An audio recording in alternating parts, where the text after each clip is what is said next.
de desenvolvimento. Quando a gente está caricaturizando o BID, no fundo, são as mesmas premissas, as mesmas bases de sindicalização que a IFC vai trabalhar. Outros órgãos, por exemplo, a CAF, curiosamente, tem tido uma participação muito importante no Brasil, mas muito mais voltada ao financiamento de entes públicos, pouco relevante, eu acho que nenhuma operação de crédito privado que eles vão trabalhar, mas, de qualquer jeito, o racional é sempre o mesmo. Um ponto interessante que a gente pode citar também é que, se depois de elaborar os prospectos todos, essa operação não reverbera de forma positiva no mercado, você não tem a constituição do BID-LOAN, e, por obrigação, o BID tem que seguir o mercado, e o mercado sai da operação, significa que o BID tem que sair da operação, a operação dá errado, ou seja, mesmo no último obstáculo, tem um risco relevante de você levar um capote e perder a operação inteira que você havia feito. Por isso que a gente brinca que uma operação de financiamento com esses atores é uma prova de 12 obstáculos bem pesada, que você tem que saltar um a um e o tempo todo pensar até o 12º obstáculo. Moçada, uma forma de você evitar o risco de chegar lá na frente e não conseguir amarrar a operação do BID-LOAN é você trabalhar com uma operação chamada Club Deal, ou seja, um empréstimo sindicalizado, mas que é desenvolvido já por 3 ou 4 entes financiadores, compromissados desde o começo com o crédito da operação. Ou seja, isso acontece quando a CCR, depois de ter já feito a operação da linha 4, ela vai ao mercado tentar buscar recursos para o financiamento do pagamento da outorga do Rodoanel Trecho Oeste. O Trecho Oeste era uma concessão rodoviária que já estava toda construída pela Dersa, é aquele segmento do Rodoanel que liga Raimundo Pereira Magalhães ou Estrada Velha de Campinas, como vocês queiram chamar, passando pela Bandeirantes, pela Anhanguera, pela Castelo, pela Raposo, chegando na Francisco Morato, Raposo Tavares, não, desculpa, Raposo Tavares, não, Regis Bittencourt, né? Ela estava construída, então a variável de licitação foi menor tarifa, mas com uma outorga fixa de 2 bilhões de reais. Na época, e ainda hoje, a chance de você financiar 2 bilhões de reais de outorga sem a realização de qualquer CAPEX é absolutamente impossível no BNDES, jamais aconteceria, eles vão ao BID. Só que eles vão ao BID no meio da crise do sistema bancário internacional, é um momento extremamente desafiador, e eles tinham uma probabilidade bastante importante de que o projeto não conseguisse fazer a estruturação do crédito. Por isso, naquele momento, isso é importantíssimo, quando o projeto está na antessala em preparação, depois de 6 meses de preparação na antessala, o officer do BID e o Arthur Piotto, que era o CFO da CCR na época, optam por abandonar a operação de BID-LOAN e partir para um Club Deal, e partir para uma operação de financiamento estruturado, na qual acabou participando a JICA, né, a Japanese International Cooperation Agency, como ator financiador, por uma razão curiosíssima. Era a comemoração de 100 anos de imigração japonesa no Brasil, e isso servia como um mote super importante para os japoneses, então, contribuírem com o país e, de certa forma, o Rodoanel ele auxiliava uma série de pequenos empreendimentos agrícolas que eram detidos por descendentes de japoneses em São Paulo, curiosamente. Por essa razão, a JICA acaba topando se envolver no projeto, mesmo com pouca experiência, o segundo banco é um banco europeu, o terceiro banco é a própria filial do Banco Bradesco no exterior e acaba optando por participar do financiamento dessa operação, e eles constituem um club deal. Eles não vão fazer leilões de taxa, eles não vão fazer vaso enchido, eles não vão fazer nada parecido com isso. São 3 bancos que estão comprometidos, lógico, junto com o BID desde o começo, a financiar o projeto. Existiria uma penalidade bastante grande de saída de qualquer uma dessas entidades se lá na frente eles não topassem financiar um projeto que tivesse sido acordado pelos demais, ou seja, é um compromisso firme aqui dentro, não tem nada de book building, e é um projeto que, apesar de ser mais seguro, evidentemente ele envolve custos mais altos, dado que pela ausência do book building, você vai ter que engolir as taxas de financiamento que lhe forem impostas, e a menos que eu esteja enganado, o Rodoanel toma uma taxa próxima a SOFR, LIBOR, mais 3,5% ao ano, bem mais alta do que tinha sido a taxa de LIBOR mais 1,8% ao ano, que eles tinham conseguido tomar 3, 4 anos antes, dentro do projeto da linha 4. Impressionante, dá mais quase 2%, um pouco menos de 2% de spread adicional sobre a taxa básica de juros, por conta, fundamentalmente, da condição de mercado, que leva a uma opção por um club deal, ao invés de um below one tradicional. Moçada, mais umas coisas que a gente acabou não passando dentro do BNDES, e é super, super, super interessante da gente passar. Regimes de amortização.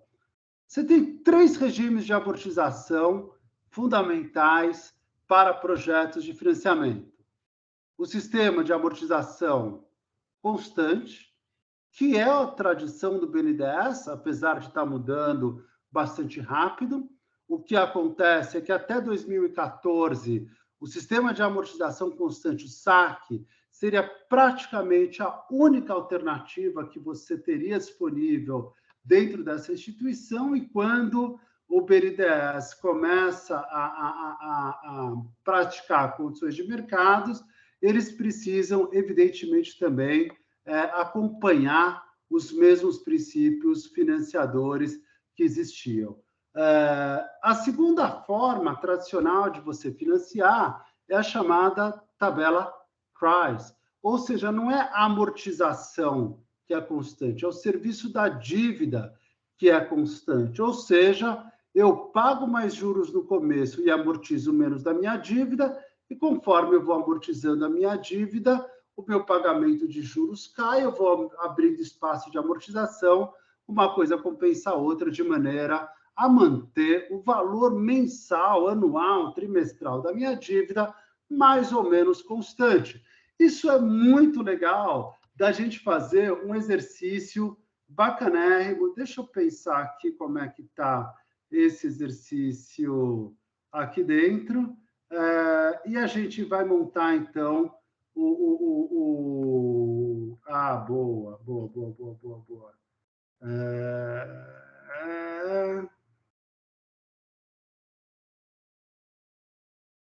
Legal. O que é esse exercício aqui dentro? Eu já circulo, eu acho... Igor, depois dá uma olhada se eu acabei circulando inadvertidamente, antes da hora, uma planilha chamada Formas de Amortização, Saque Price Customizada. Espero que não. Se não estiver lá, maravilha, depois a gente sobe essas planilhas todas para a galera. O que é esse exercício para a gente começar hoje e terminar na quarta-feira com a devida calma? Primeiro... Você subiu, Fernando. Você subiu. Tá lá. Tá lá. Eita, bom, então vocês têm esse exercício para fazerem alguns acompanhamentos bonitinhos, divertidos. Isso aqui seria, vamos dizer assim, a métrica bem chinfrim, gente, bem chinfrim. Depois, quando a gente entrar em modelagem financeira, a gente arrepia essa brincadeira. A gente entra com os fluxos inflacionados, deflacionados, com todas as normas IFRS, entramos com discussões tributárias, depois a gente modela bem a sério. Não é a minha preocupação de momento. Por enquanto, a minha preocupação de momento é discutir fontes de financiamento para projetos de concessão e infraestrutura. O que significa esse projeto? Uma concessão rodoviária que tem uma receita anual de 100 no primeiro ano, tipicamente uma taxa média de crescimento de 2% ao ano, um prazo de concessão aqui estabelecido em 10 anos, mas nada muito que afete muito o nosso resultado final, custos, com tudo custo incluído aqui dentro, tributos, custo de pessoal, terceiros, etc., etc., fixados em 80 milhões de reais ao ano, independente do volume de tráfego, independente do volume de receita gerada. Moçada, pelo amor de Deus, não batam pela simplicidade do modelo, não é uma preocupação com o modelo. O investimento inicial para ser feito no ano zero, que viabilizaria, evidentemente, o início da cobrança da tarifa de pedágio dessa rodovia, de 150 milhões de reais. Se eu colocar todos os itens dentro do mesmo plano financeiro, no ano zero, eu estou somente fazendo investimento inicial, 150 milhões de reais. A partir da onde, no ano 1, eu já gero, então, a princípio, um ano pleno de operação, 100 milhões de receita, para 80 milhões de reais de despesas, eu tenho 20 milhões de reais, e esses 20 milhões de reais, eles vão subindo de maneira alavancada, conforme a minha receita vai crescendo, claro, e o meu custo está constante. Então, evidentemente, quando vocês observam, mesmo que aqui a minha receita esteja crescendo somente a taxa de 2% ao ano, a minha disponibilidade de caixa está crescendo praticamente a taxa de 10% ao ano, efetivamente, em decorrência do excedente de caixa crescer de forma alavancada. E a pergunta sempre vai ser: quanta dívida cabe nesse projeto? Tudo bem, moçada? Vamos fazer um modelo de amortização constante bem simples mesmo, em que a gente vai amortizar essa dívida pelo próprio prazo do projeto, de 10 anos, para a gente não criar grandes confusões aqui dentro. A taxa que a gente vai cobrar ao ano dessa dívida vai um pouco menor do que a TIR do nosso projeto, vai ser, então, de 8% ao ano, alguma coisa do gênero, e eu vou ter que enxergar, então, quanta dívida cabe aqui dentro. Vamos dizer que eu vou começar modestamente chutando, estimando uma dívida de 50 milhões para financiamento desse projeto. Tá joia, moçada? Tudo bem? No primeiro ano, eu não vou ter... Desculpa, aqui foi o ano de contratação dessa dívida. Se eu vou amortizar ela no prazo de 10 anos, e eu estou falando do sistema de amortização constante, quer dizer que a cada ano eu estou amortizando 5 mil. E isso vale para o modelo em moeda dura ou para o modelo inflacionado. Na realidade, ele é válido efetivamente para o modelo inflacionado, mas isso a gente vai matar no nosso terceiro módulo do projeto, do nosso curso. Então, eu vou amortizar 5 milhões de reais por ano durante 10 anos, eu vou amortizar 50 milhões de reais. Matei a minha dívida inteira. Significa que o valor da minha dívida nesse ano, no final do período, basicamente vai ser a minha dívida inicial, de início de período, menos o valor que eu amortizei naquele ano. Por óbvio, no último ano do meu projeto, eu amortizei a íntegra da dívida, dado que o prazo de amortização coincidiu com o prazo do próprio projeto. Quanto eu vou pagar de juros a princípio? Simplesmente, a taxa de juros sobre a dívida remanescente de final de período. Vou pagar 4 mil aqui dentro e vou fixar, então, a nossa taxa de juros com um impacto de dívida cada vez menor. Galera, serviço da dívida, ou seja, aquilo que a gente tinha calculado quando a gente calculou o Empório Nelson período a período, começa a ser calculado aqui. Basicamente, o serviço da dívida vai ser a somatória entre o que eu tenho de amortização e juros a pagar. E conforme a gente observa, quando eu amortizo por sistema de amortização constante, o serviço da minha dívida é decrescente. Eu estou enxergando exatamente isto daqui. Project Finance parte... Eita, não. Fechei, eu acho, a minha apresentação parte 2, que vergonha. Moçada, perdoem.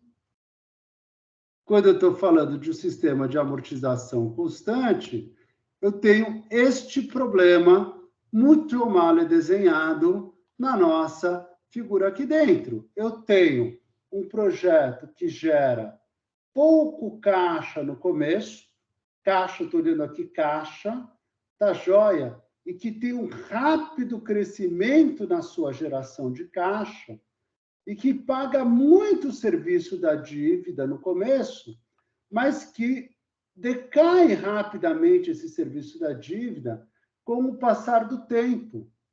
Então, eu enxergo um projeto cuja grande restrição está no primeiro ano. Ou seja, se eu enxergar essa comparação entre... Olha só, galera, o que o projeto está gerando de saldo de caixa, lembra daquele gráfico lá atrás? Ele é crescente, fortemente crescente.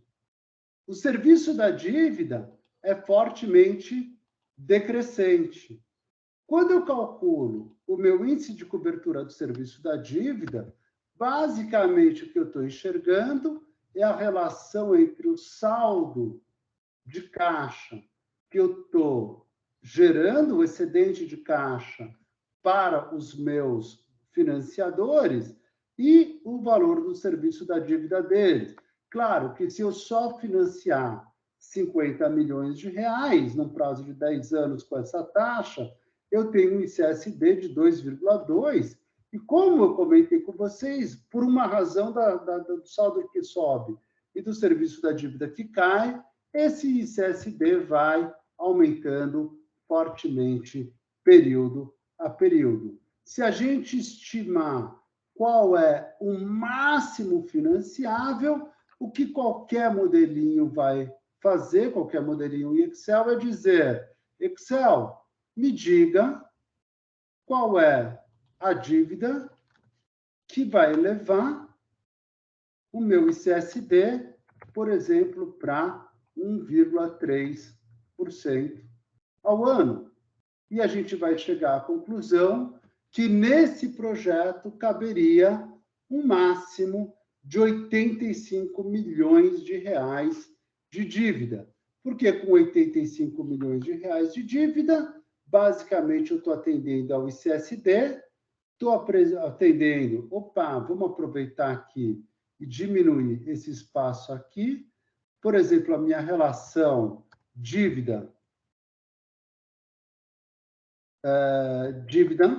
dividido sobre igual a dívida sobre ativo, vamos dizer que o meu ativo seja de 150 milhões, então ele vai ficar constante, só uma simplorização qualquer para a gente poder, fechar esse modelo. Isso aqui vai ser um menos aqui, esse cara vai ser fixado, significa que eu financiei 56% dos meus investimentos com essa estrutura de dívida. Significa que, conforme essa dívida vai sendo paga, essa relação dívida sobre ativo vai caindo. Lembre-se que, pelas normas do BNDES, que bate mais ou menos com a norma da própria Banco Mundial, do BID, todo mundo tem coisas mais ou menos parecidas, a relação dívida sobre ativo, idealmente, não deveria ser maior do que 80%. O BNDES normalmente vai trabalhar com alguma coisa na casa de 70%, dependendo dos espaços. O BID, inclusive, tem a prerrogativa normativa de chegar mesmo até alguma coisa na casa de 90%, mas não é a coisa mais normal do mundo. E o último caso, o último indicador que a turma vai olhar é a relação entre a dívida, o saldo de dívida e o EBITDA, a margem EBITDA desse projeto. 3,85 parece ser alguma coisa razoável, que evidentemente vai aumentar muito rapidamente, vai reduzir, né? Vai ficar muito rapidamente controlável. Então, isso daqui é um projeto facilmente financiável. O único problema desse projeto é que o acionista acabou precisando colocar 65 milhões de reais, quase 45%, 43% do investimento total deste empreendimento. Isso daqui é o sistema de amortização constante. Tudo bem, galerinha? Alguma novidade aqui? Tranquilo? Podemos matar essa brincadeira?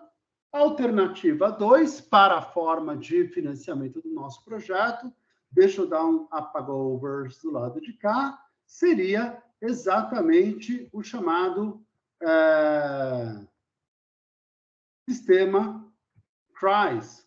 Ou seja, a gente estaria falando do mesmíssimo, infelizmente eu já deixei esse exercício para vocês, mas a gente estaria falando do mesmíssimo exercício, do mesmo projeto que dá 12,78% ao ano, o WACC, depois a gente brinca com esse WACC, fluxos de acionistas, fluxos financiados, etc, etc, etc. Esse WACC de 12,78, o custo médio, né, ponderado do capital, ou seja, a média entre o que o acionista recebe e o que o banco recebe, e isso é bem importante para a gente olhar lá na frente. O sistema de amortização constante vai ser feito praticamente do mesmo procedimento. Começa com 50 milhões para 10 anos, com uma taxa de 8% ao ano. No caso da tabela Price, ele vai fazer a conta, na verdade, ela é feita no invertido. Aqui eu calculei quanto que eu pago de amortização, quanto que eu pago de juros e a soma é o serviço da dívida. Aqui, primeiro, eu calculo o serviço da dívida usando a funçãozinha pagamento, 8% ao ano, 10%, 10 anos, desculpa, de períodos, valor presente da dívida 50 milhões, valor futuro da dívida 0, e eu vou fazer o pagamento de fim de período, ou seja, eu estou considerando que eu pago no final do ano seguinte. Eita, deixa eu só acertar isso daqui, menos esse daqui, vamos deixar isso daqui direitinho, isso daqui, então, é o valor que eu vou amortizar ano a ano da minha dívida. Então, eu vou amortizar ao longo dos 10 anos e vou pagar esse total de 74 milhões. Como é que eu separo as partes, inclusive para fins tributários aqui dentro? Simples, eu tinha no começo desse ano uma dívida de 50 milhões, tinha nesse período uma taxa de juros de 8%, ou seja, eu paguei 4 milhões de juros. Se eu paguei o total de serviço da dívida, que é a primeira linha de cálculo que eu faço, de 7 milhões, e paguei 4 milhões de juros, quer dizer que eu amortizei, então, 3 milhões de reais aqui dentro. Se eu amortizei 3 milhões de reais, significa que no ano seguinte o meu saldo de dívida é de 46 milhões. Deixa eu só tirar igual menos isso, mas sempre façam esse double check. Isso, tragam até aqui, só para confirmar se ela está rodando exatamente a mesma TIR, igual a TIR. A TIR aqui da tua dívida consolidada tem que ser igual exatamente a tua TIR da tua taxa de financiamento. TIR 8%, taxa de financiamento 8%, então as contas estão batendo. Se as contas estão batendo, quer dizer que aqui vai bater, quer dizer que aqui eu vou, então, considerar que eu estou pagando 8% sempre sobre o saldo de dívida. Se eu paguei 8%, aqui... Não, errei. Quer dizer que eu estou pagando... Esse cara aqui, eu estou pagando menos dívida, menos juros, porque meu saldo de dívida caiu. Se eu estou pagando menos juros, mas o valor que eu pago de serviço é constante, quer dizer que, então, eu estou amortizando mais. E amortizando mais, cada ano que se passa, a gente vai equilibrando essa conta até que a gente vai olhar, no final do último período, eu amortizei a íntegra da minha dívida, mas esse era o próprio conceito da função pagamento. Tá joia, moçada? Nada diferente do que a gente tinha feito até então. Meu ICSD vai ser simplesmente a disponibilidade de caixa que eu tenho, dividido pelo meu serviço da dívida, meu ICSD. Uau, melhorou. Melhorou por quê, galera? Voltemos ao nosso slide. Por quê? Opa, desculpem.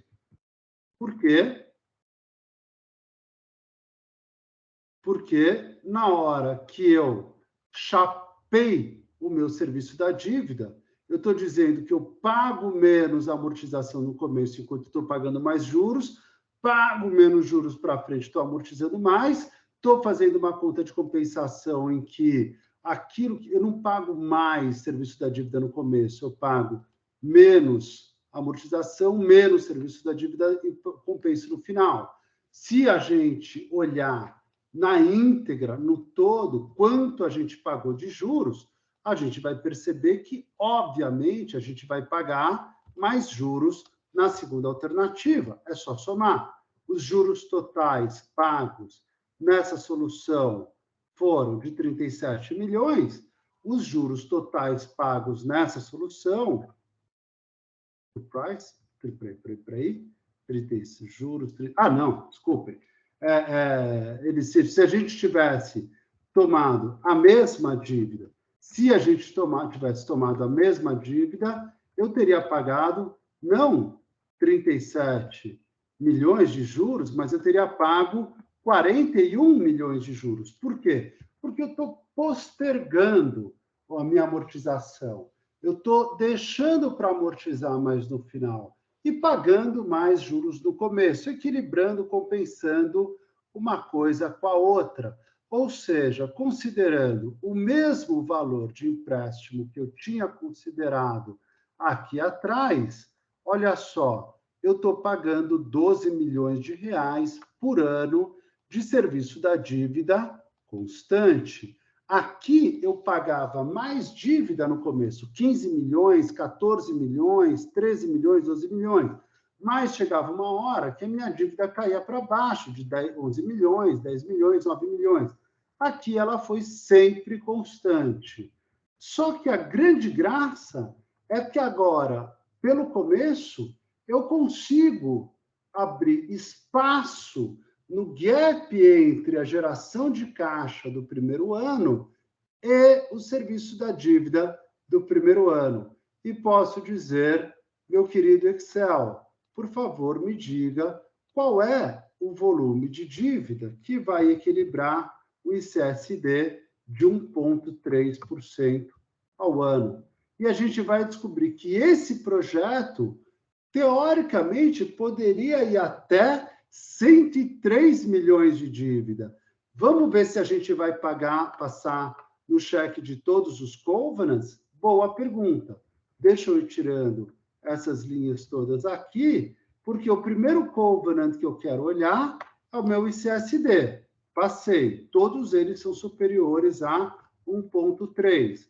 A relação dívida sobre ativo, claro, ela está ainda em 68%, ela está menor do que os 70%, 80% pressuposto pelo BNDES, tem um espaço aqui dentro, e, claro, conforme a minha dívida vai caindo, eu vou diminuindo a minha relação dívida sobre ativos. E, claro, eu ainda vou ter que olhar a minha relação dívida sobre EBITDA, que... desculpa, relação EBITDA sobre dívida, que aqui começa a chegar... Não, dívida sobre EBITDA.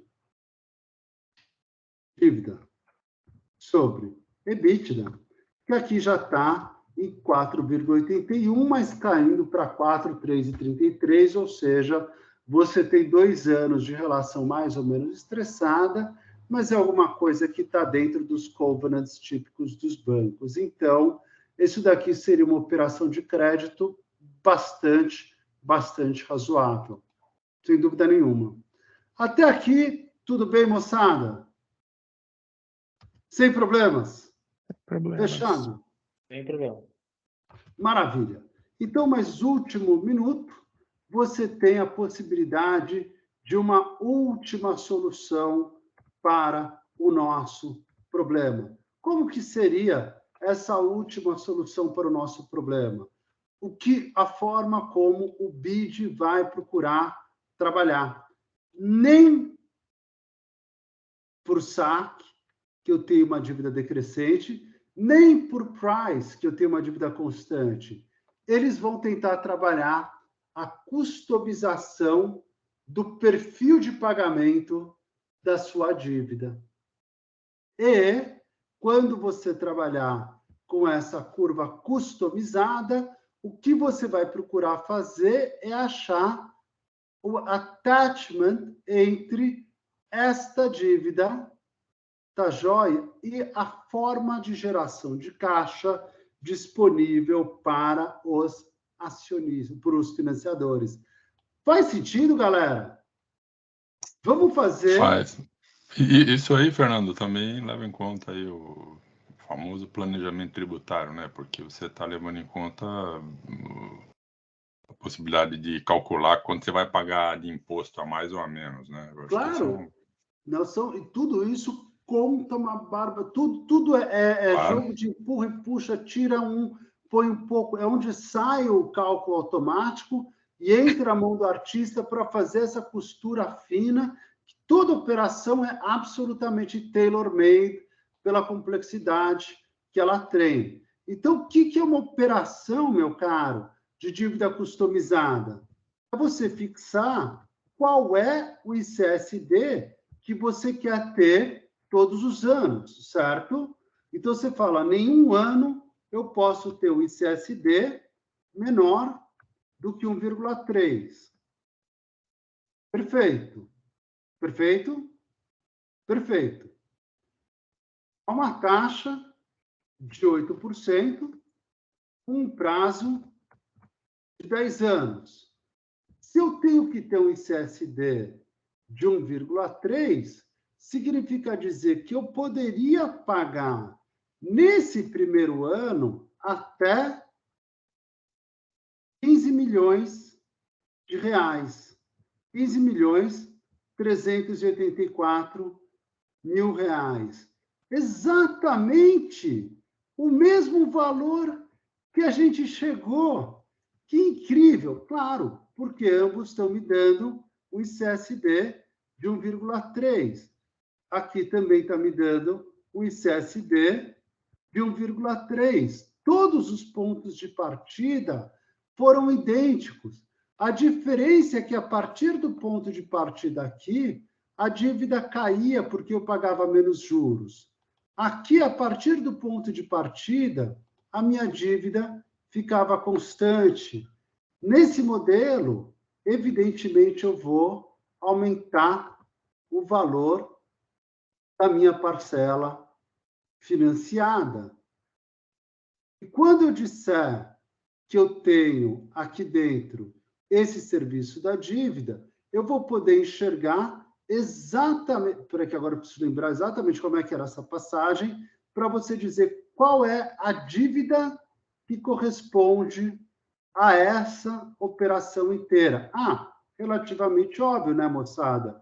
Ela é o valor presente líquido a essa taxa, esse fluxo de pagamentos. Ou seja, a menos que eu esteja enganado, aqui a nossa dívida vai pagar essa taxa de juros, ou seja, 11 milhões de reais de juros pagos nesse ano, inclusive no planejamento tributário que o Nelson comentou, significa que eu estou amortizando esse cara, ou seja, a fim de período, eu estou com 141 milhões. No ano seguinte, eu tenho que fixar, obviamente, esse cara que eu esqueci na taxa deles, vezes esse cara, significa que eu estou com 11 milhões, significa que eu amortizei 5 milhões, se eu amortizei 5 milhões, sobrei com essa turma toda aqui, significa dizer que eu poderia, acho que dá até para copiar direto assim, e chegar nesse período em que, graças a Deus, como todos os outros modelinhos que a gente fez ali atrás, eu zerei o valor da minha dívida ao término do 10º ano de projeto. E, com certeza, consegui, então, pagar todos esses juros, pagar uma curva crescente de serviço da dívida, tá joia? E essa curva crescente do serviço da dívida viabilizou eu começar com uma amortização insignificante, quase, e ir para uma amortização cada vez maior, até matar a íntegra da minha dívida inteira. Com isso, eu atendi a todos os meus ICSDs. O grande problema é dívida sobre ativo, 96%, essa operação passa? Essa operação passa, moçada? Não passa, lógico que não passa. Nenhum banco vai financiar 96% do teu investimento inicial, por mais legal que você seja. A própria relação dívida sobre ativos, sobre EBITDA, de 7 vezes, começa a se tornar alguma coisa absolutamente além daquilo que é a norma que os bancos seguem nesse tipo de operação. Resultado, quando você está olhando, por exemplo, a operação do financiamento do Rodoanel, em que o BID foi dito ter sido mais conservador, de fato, o que aconteceu é que eles acabaram trabalhando com uma operação de dívida calculada para um serviço da dívida de 1,50. Com 1,50, eles conseguiram, 1,50 lá, eles conseguiram criar esse movimento de pagamento, reduz, evidentemente, o total do montante de dívida que você contrata. Aqui caiu para uma relação de EBITDA, dívida sobre EBITDA de 6,3. Eu diria que esses dois indicadores ainda estão razoavelmente desconfortáveis. Isso daqui, o ideal era estar alguma coisa mais perto de 80%, então talvez 1,45, desculpa, 1,55, 1,6, alguma coisa do gênero, 1,57, alguma coisa do gênero, significa que você vai ficar com uma relação dívida sobre ativos de 80%, você está falando de uma relação dívida sobre EBITDA de 5,85 para o primeiro ano, decaindo para casa de 5%, o que é uma operação que eu diria de crédito bastante confortável, evidentemente, conhecidas as demais condições do projeto, e essa é uma das grandes graças com que o BID trabalha, a customização do teu fluxo de pagamentos, que permite uma otimização de toda a situação do teu projeto.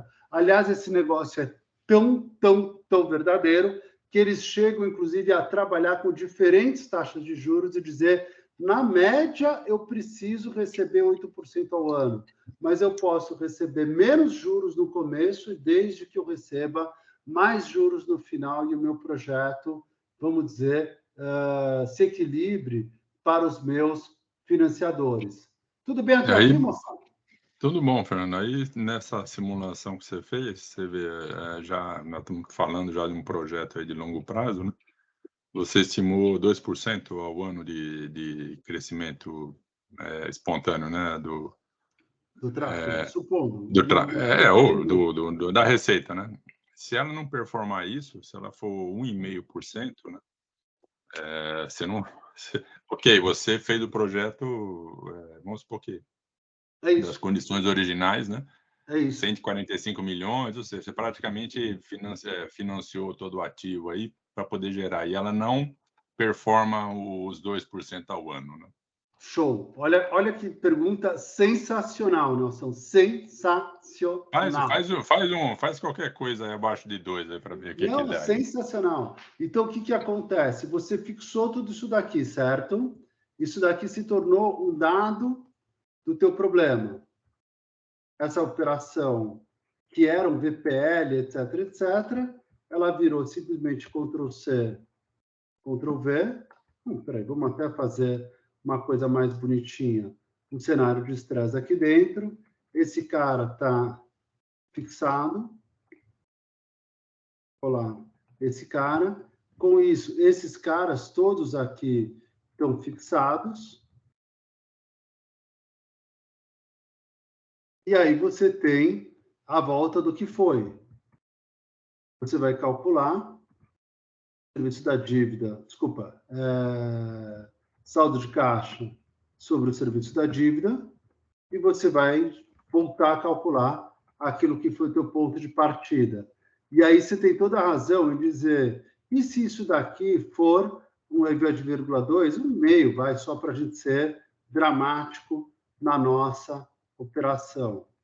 Ou seja, aqui eu estou atendendo ao meu covenant, claro, é o meu primeiro ano. Não cresceu tanto, mas eu atendi o meu segundo covenant. Não cresceu tanto, mas eu atendi o terceiro covenant. Não cresceu tanto, mas eu atendi o meu quarto covenant. O que acontece, Nelson? Como é que vai funcionar? Cara, olha como a tua pergunta foi sensacional. Como é que vai funcionar a tua estrutura dessa operação? Deixa eu ver se isso aqui ainda está aberto. Não, novamente, inadvertidamente eu fechei, mas a gente vai ter que dividir essa discussão em um de dois momentos. Depende de como tiver a tua estrutura de garantias. A garantia dada, do risco dado pelos acionistas, ele normalmente cobre um período de 1 ou 2 anos. Se durante 1 ou 2 anos, por 3 trimestres seguintes, você atender a demanda que atingiria aquele covenant, o BID ou o agente financeiro libera a garantia de acionista. Isso é algo que está escrito no teu ESA. Tá joia? Então, no teu ESA, você falou, olha, eu garanto que, caso o SPE não tenha grana para pagar por um motivo de insuficiência de caixa, em decorrência de falta de demanda, nos primeiros anos eu completo o pagamento, e se durante 2 anos eu tiver que completar, eu entro em default e aí eu tenho uma liquidação antecipada integral da minha dívida. Se durante 2 anos eu atender, eu tenho uma liberação da minha garantia. E aí, num evento de inadimplemento, o BID vai precisar correr para uma garantia de projeto. O que aconteceu nesse caso que você trouxe para a gente, Nelson? Não querendo me alongar, mas, cara, esse exemplo virou irresistível. Eu cumpri o covenant dos 2 primeiros anos. Não cumpri os covenants dos 3, 4 anos seguintes, e aqui eu já comecei a ter risco de insuficiência de caixa para pagamento da minha dívida. Então, aqui, tipicamente, eu fugi da garantia de acionista, meu acionista foi liberado. Quando o projeto começou a queimar covenant, eu já estava só com a garantia de projeto, não mais com a garantia de acionista, e aí o BID já não teria mais como jogar nas minhas costas um pré-pagamento antecipado da dívida inteira. O que ele poderia fazer era repactuar a dívida aqui, ou, no limite, exercer um daqueles direitos de pledge of shares, de conversão de ações, mas a conversão de ações não se faria numa condição como essa, me perdoa, se faria fundamentalmente numa condição em que a concessionária já está por aqui. Condição essa muito diferente do que teria sido, por exemplo, uma frustração da demanda inicial. Se a demanda inicial tivesse sido frustrada em 30%, que não era tão impossível assim de acontecer, aí você não geraria caixa suficiente para cobrir as suas despesas, poderia até zerar, mas, sei lá, muito pouco, e certamente não geraria caixa para pagar o serviço da dívida. Resultado, nessa situação de demanda inicial, Nelson, o BID recorreria, sim, às garantias dos acionistas. Ficou claro? Ou seja, ele vai bater na garantia de acionista se pegar o erro do cálculo da demanda inicial e vai ter que acabar recorrendo à garantia de projeto se o erro tiver na taxa de crescimento da demanda. E aí o Rogerão ele já está pensando aí, né? Fala assim, pô, tem que aumentar o seguro, que ele vai cara. arranjar O pra seguro, gente. o seguro vai ter meu que... amigo Mas Rogério. eu estou fazendo o curso por isso, Nelson. Eu sei, cara. Porra. Moçada, Aquela despesa lá... Discussão interessantíssima, mas eu deixo para a gente matar esses desdobramentos na quarta-feira, moçada. 9h15, eu não quero segurar vocês mais. Um grande abraço, Renatão, Ana, Fabiano, Valeu, gente. Igor, Dani. Valeu, moçada. Valeu, Bom descanso para vocês. Boa noite, galera. pessoal. Valeu. Tchau, tchau. Tchau. Boa noite.